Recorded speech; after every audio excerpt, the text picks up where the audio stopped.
Assalamualaikum warahmatullahi wabarakatuh.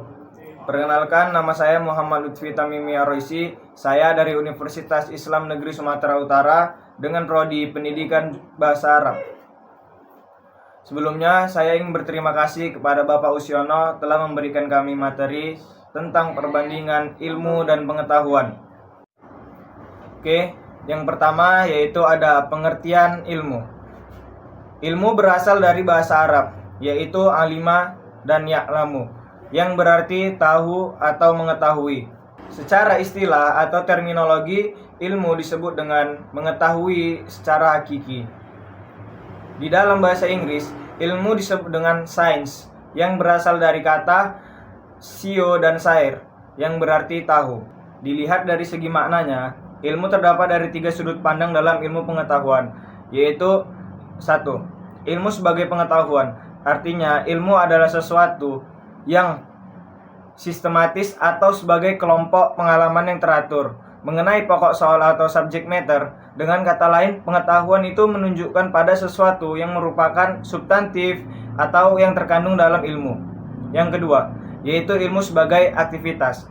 Artinya, aktivitas mempelajari suatu aktif, menggali, mencari, mengejar, atau menyelidiki sampai pengetahuan itu diperoleh. Sehingga dapat diartikan bahwa ilmu merupakan aktivitas ilmiah yang dapat berwujud studi, penyelidikan, inquiry, serta menemukan atau attempt to find, dan pencarian atau search.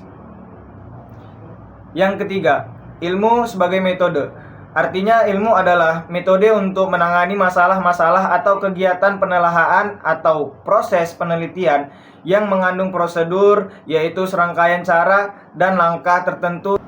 Oke, selanjutnya pengertian pengetahuan. Pengetahuan itu adalah informasi yang diketahui atau disadari oleh seseorang. Pengetahuan dapat diartikan sebagai pemahaman atau kesadaran tentang sesuatu, baik itu berupa fakta, berupa konsep, berupa teori, atau keterampilan. Pengetahuan dapat diperoleh melalui berbagai cara seperti dengan kita belajar, dengan kita membaca, mengamati, atau dengan berpengalaman. Di dalam filsafat, pengetahuan adalah hasil tahu manusia terhadap sesuatu, atau segala perbuatan manusia untuk memahami sesuatu objek yang dihadapinya. Cabang filsafat yang membahas pengetahuan disebut epistemologi. Selanjutnya, ilmu dan pengetahuan. Ilmu pengetahuan di dalam bahasa Inggris dikenal dengan istilah science, sedangkan dalam bahasa Latin dikenal dengan scientia, yaitu mempelajari atau mengetahui yang berasal dari pakar kata sair, yaitu mengetahui atau belajar.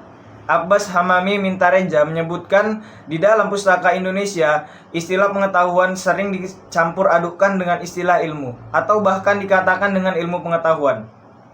Nah, dapat dipahami bahwa ilmu pengetahuan berbeda dengan pengetahuan, sebab harus diketahui bahwasannya tidak semua pengetahuan dapat dikatakan sebagai ilmu.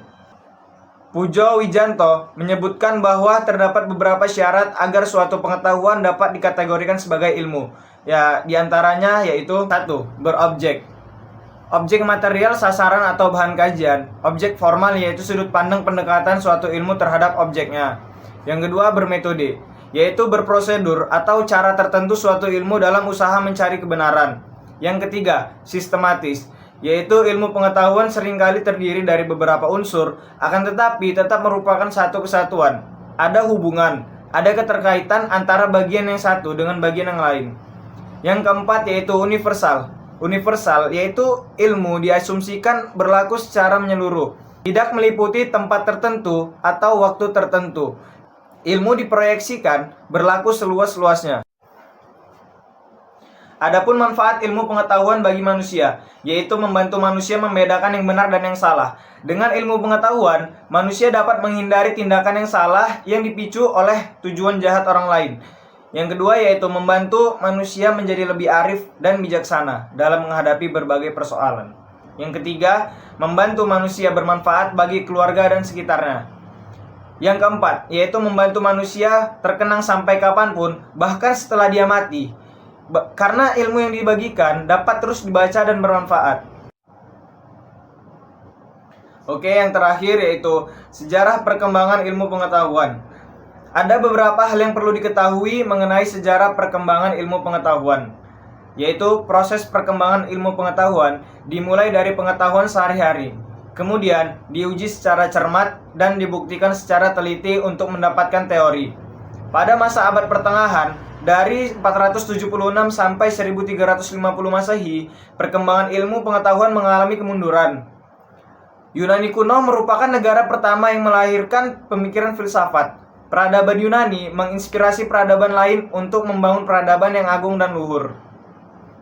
Oke, itu saja yang dapat saya sampaikan. Kurang lebihnya saya meminta maaf. Wassalamualaikum warahmatullahi wabarakatuh.